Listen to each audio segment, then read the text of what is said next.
Hi there, my name is Zoe and I'm one of the sales managers here at BarnsDoors, and I'm here with my colleague Anthony.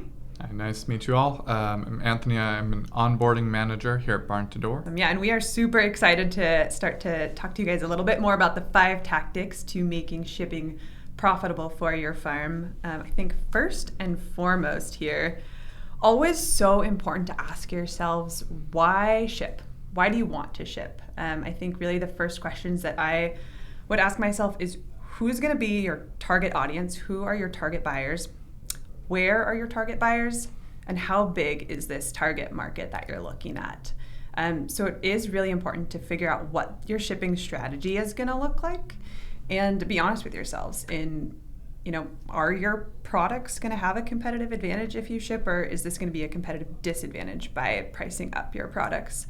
I'm curious to hear from Anthony too, because you work with farms every single day that are looking to do this. What types of products have you seen that ship really well? Yeah, well, so I actually work with quite a few farms on the West Coast, and so that means that I get to work with quite a few shellfish producers, people who are in finfish as well, kind of that whole seafood industry. And I mean, for folks like that, or like where they have kind of that more specialty type product that, you're not going to go find a oyster producer in the middle of Montana. That's where they do kind of have that competitive advantage.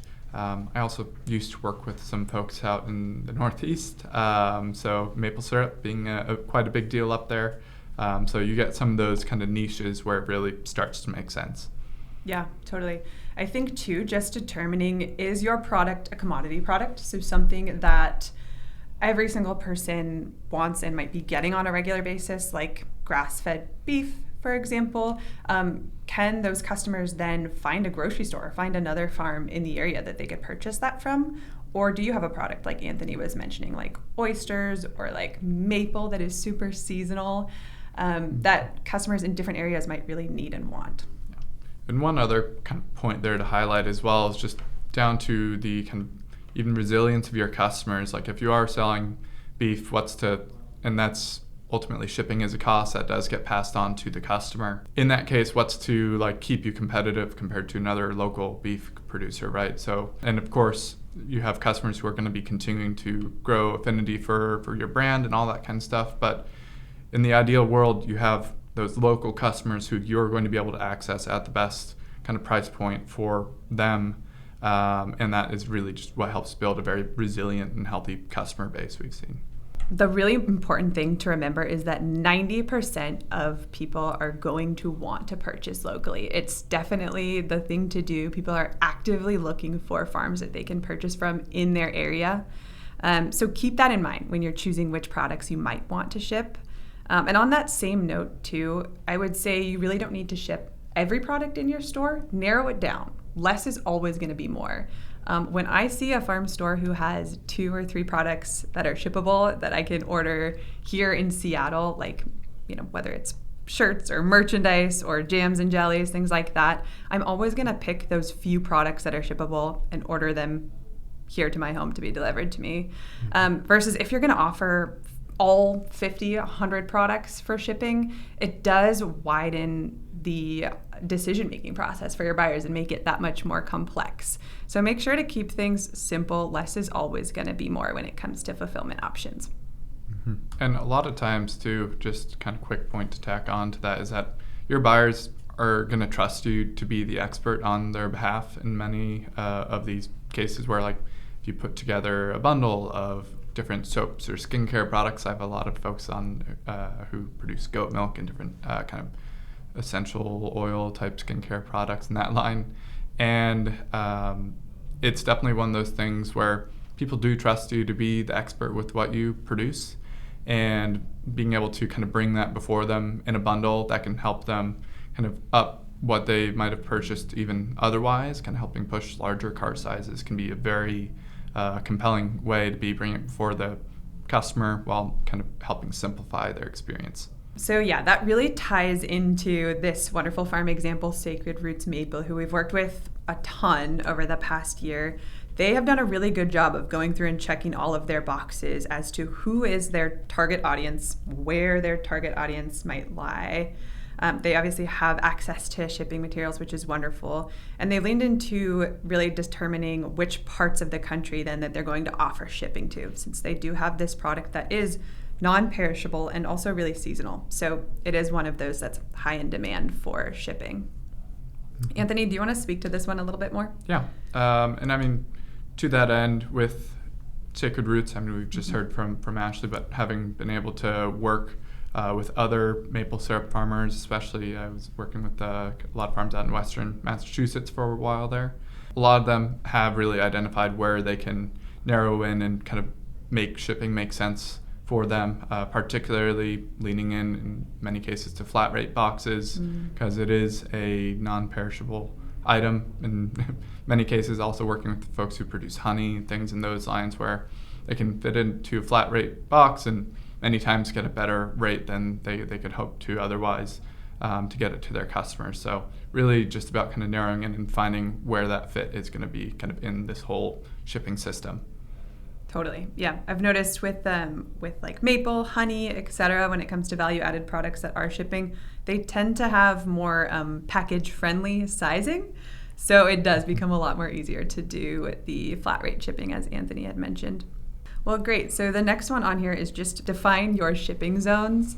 So assuming then that we've gone through all of that and we've decided, yes, we're going to ship some products, it is super important to figure out what those shipping zones, who you're going to ship to, and where you're going to ship across the U.S. In terms of looking at how you want to set this up, I'll just start with always start with 2-day ground or flat rate shipping.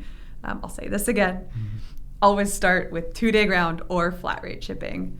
It is so important. If you go right into like expedited shipping, you're just going to be costing yourself money. Oftentimes with these value-added products that we've been talking about, they are, obviously non-perishable, and it is very doable to just choose 2-day ground every time. And I want to let Anthony speak to this a little bit more, but what I've seen with a lot of the farmers that I'm talking to when they're coming on board is many people just think right off the cuff, hey, I'm selling products online, I must need to ship. But they're not necessarily looking at their local community as being viable options to start. So I think one of the things that I would first ask you about here is, what are the 3 nearest metropolitan areas? If you can name those are going to be where you want to start when it comes to this 2-day ground. Anthony, can you expand on that a little bit more for us? Yeah, and to that end, it's definitely one of those things where we don't need to boil the ocean, and there's a lot of value to be had in really kind of identifying where your kind of target market is going to be and really focusing into that with your advertising. To that end, like I have quite a few folks in kind of Central Valley of California who are doing dried fruits or nuts, different things along those lines, and they should only ever have to go as far as San Francisco or Los Angeles. And those are very large markets that have more than enough buyers that are going to be willing to purchase and kind of able to save the farmer that leg of having to drive however many hours down to those metro areas. And ultimately, it's once they've dialed those in and you can start to build up more and more customer base there, bit of a rolling thunder approach, as our marketing team likes to say. And there's certainly a lot of value to be had when you can kind of find those more local kind of shipping markets to be leaning into. So certainly point well taken. You don't need to be finding or accommodating the buyer halfway or all the way across the country. Very key point there. And even if you do have someone out there who is interested and maybe you could even ship it out to them one time, that's ultimately many times there is going to be such high costs there that it might not make sense for that buyer to become a habitual buyer of yours. It's just going to be too cost prohibitive, especially for kind of those products, as we were mentioning, that they might be able to access locally. So that's to that a great end, point. Yeah. Definitely would encourage leaning in to those kind of nearby metro areas. Awesome. Yeah, and I think the last thing on this one that I want to point out too is just, if you are thinking of doing expedited or overnight shipping, it should just always be really kind of like your last resort. In many scenarios, it's not really something that's necessary if you're looking to ship products that might need that, then you're probably also really looking to get into the business of dry ice, which can be a whole nother issue in and of itself. So really just want to make sure that you are saving yourself time, maximizing on your profits, and leaning into the best practices here when it comes to shipping. Yeah, and there are like a select few industries where that might start to make sense. Again, we'll kind of pick up the seafood example where oysters, for instance, having worked with a number of oyster farms here in Washington State, where they need to keep that product within a few degrees for kind of the entire duration of the shipping process, where it's like, I think it's 34 to 38 degrees, so above freezing, to keep the oysters alive to the customer. In that case, maybe it starts to make sense, but even to that end, you start shipping farther, your loss rates go up, the risk, and that cost is very real. And the price just to be getting it there in anything that is above and beyond 2-day ground is very prohibitive very quickly. In terms of shipping, it really just touches to keeping it profitable and then also keeping it sustainable. Keep it green, because most of your buyers, since they are looking to buy from local farms, are probably going to really want to lean in on having sustainable practices when it comes to shipping. To that point too, the mass majority of the workforce right now is between the age of 25 and 39, and at least 79% of those people have actually indicated that they really do care about the practices that you're using, the materials, et cetera, that you might be using while shipping your products. So really make sure to keep that in mind and be mindful of all of the different materials that you might be including in there. Anything to add to that, Anthony? To that end, millennials, they are largest kind of segment of that population to be targeting, and in many cases often the population that's going to be most likely to find you and purchase from you online as well, discover your brand. So definitely a demographic to make sure that you're accommodating and catering to a point. There is spending power there and a flexibility and a willingness to kind of and not only a willingness but an interest in kind of finding farms, especially locally, that are going to be able to reach them and kind of reach them in as sustainable a way as possible. Yeah, that is so true. That's an awesome point. And I think too that really ties us into the next tactic here, which is standardize your product offerings. To Anthony's point, such a large percentage of your market who is looking online to buy from you, might not have a ton of time, and so they need a little bit of almost a boost in their decision-making process. So when you're thinking about products that you might want to ship, I know I touched on this a little bit earlier, but it is so important to go through all of the products that you might be offering and determine, which ones you think are going to be most shippable, which ones you think will be most in demand, but then to potentially, even if you can, bundle those products together. So less is always going to be more. Bundles go a long, long way, and generally speaking, when people are, thinking of ordering a bundle, it's products that they know that they're going to want, whether it's weekly or monthly or once every other month even. But this is a great way to generate more cash flow and then even maximize the amount of product that you're going to be selling to those buyers. I guess I'll just add to that too. When you're looking at what types of bundles do I want to offer, make sure, in a similar sense to when you're thinking about subscriptions, make sure that those bundles are things that people are going to want maybe on a regular basis, or that people are going to enjoy once every couple of months as well. And I would also put in that it's certainly, when considering bundles, customers trust your expertise, and there's an opportunity to expand your buyer's familiarity with your product in doing that. So a lot of ranches that I've worked with, even here in Washington State, have really found that being able to lean into bundles is not only a way to kind of convey new options to your customers and kind of building up your brand, but you're giving them more familiarity with products that they might not buy a la carte one time, but they may very well enjoy. I know quite a few ranches might set up a summer griller pack or something along those lines, where customers off the cuff could probably tell you they know what a ribeye or a tenderloin fillet or a T-bone steak might be, but they might be a little bit intimidated by a tomahawk steak or something along those lines. So there's certainly some opportunity there to be really kind of gaining some trust and to be leaning into those buyers to really help them not only become familiar with a wider range of products, but more confident in your own products particularly. There's certainly some opportunity there to be leaned into. So here are two really great examples of what this might look like for products that you're shipping that are definitely bundles. On the far left, more of a value-added pack of kind of skincare products, so soaps, bath salts, etc. And I love the branding here as well. So just being able to reach a larger audience, and then of course making sure that you're really tying it in with a more emotional event like Mother's Day, which is coming up in about a week here.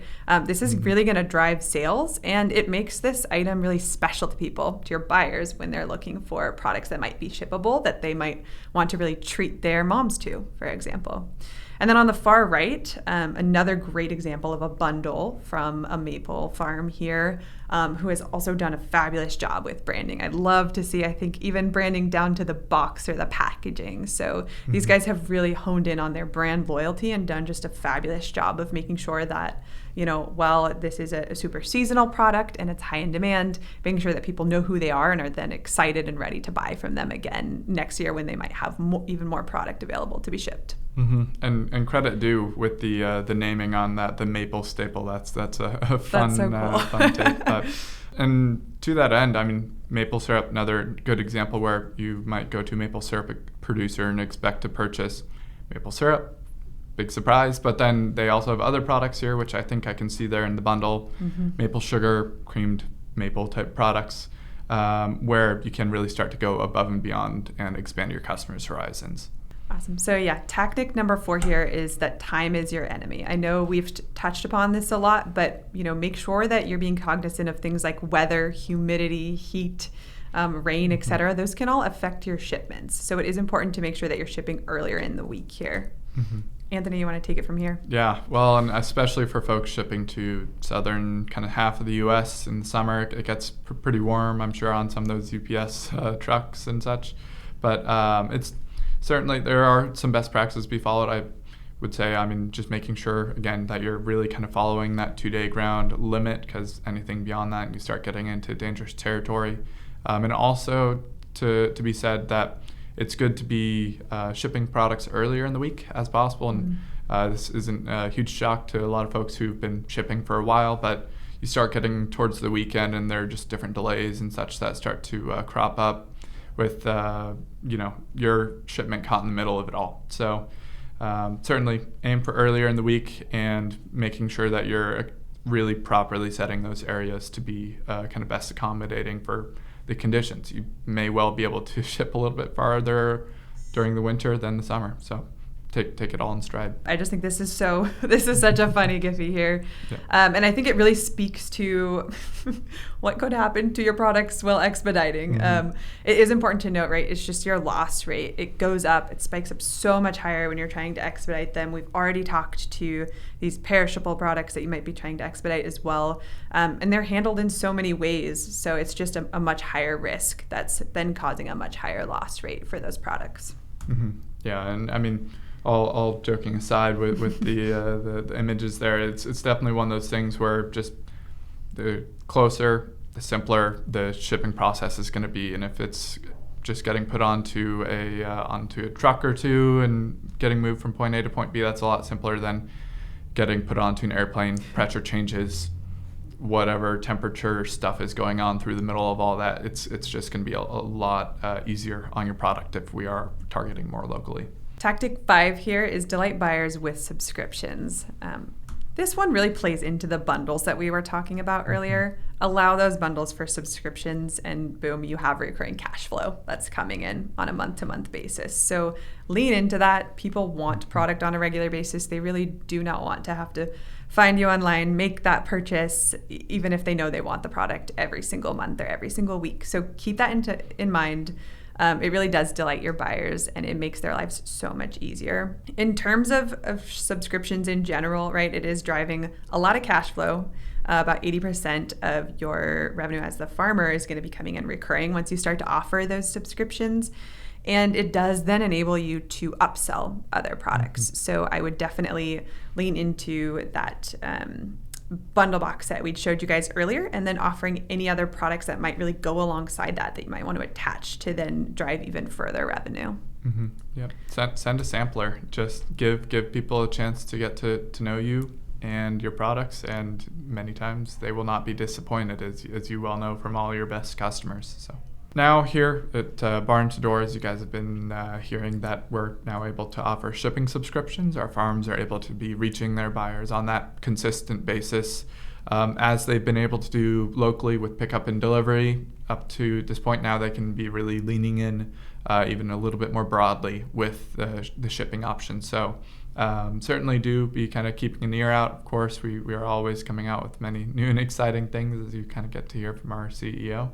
Just then to jump over into the recap, kind of everything that we've been covering here. So kind of first point that we touched on today was going to be to clarify your shipping strategy. Should you be shipping in the first place? And if it's perishable or not perishable, how does that inform how you're setting up your shipping zones? Second one there, I guess I led into it a bit, to be defining your shipping zones. Again, if it is perishable, that 2-day ground is really going to be kind of the limit for what is going to really be making the most sense in terms of costs, loss rates, and kind of consistency of being able to reach your customers with product that's still intact. And then kind of third one there, standardizing your product offerings. So that's going to be really getting to the bundling point that we were touching on, where making sure that you can lean into your own expertise and to be broadening your customers' horizons with kind of what they can be purchasing from you, and making sure that they're kind of getting the full experience of your farm.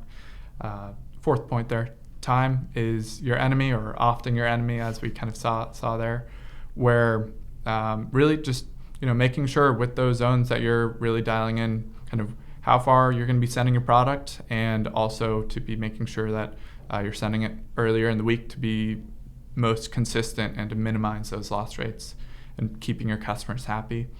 And then the fifth, final point there is to really be making sure that you are leaning in on that subscription side. So delight your buyers with subscriptions.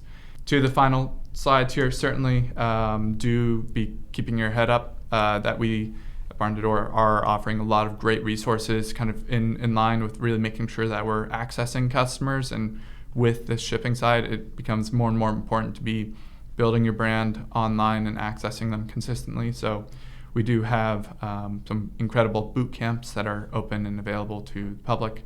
And then the Academy, which is also going to be another way for a lot of our farms to be able to further lean into especially these different channels across social media and kind of MailChimp with email marketing, to be really accessing and capitalizing on those customers that you've worked hard to get in the first place, right? That brings us to the end here, but thank you all so much for your time today. Hopefully got one or two key takeaways. Certainly do be sure to kind of follow us here on different social channels. Our team does an incredible job with the content that they're putting out, and a lot of great insights, kind of like we've been sharing today. Thanks, everyone.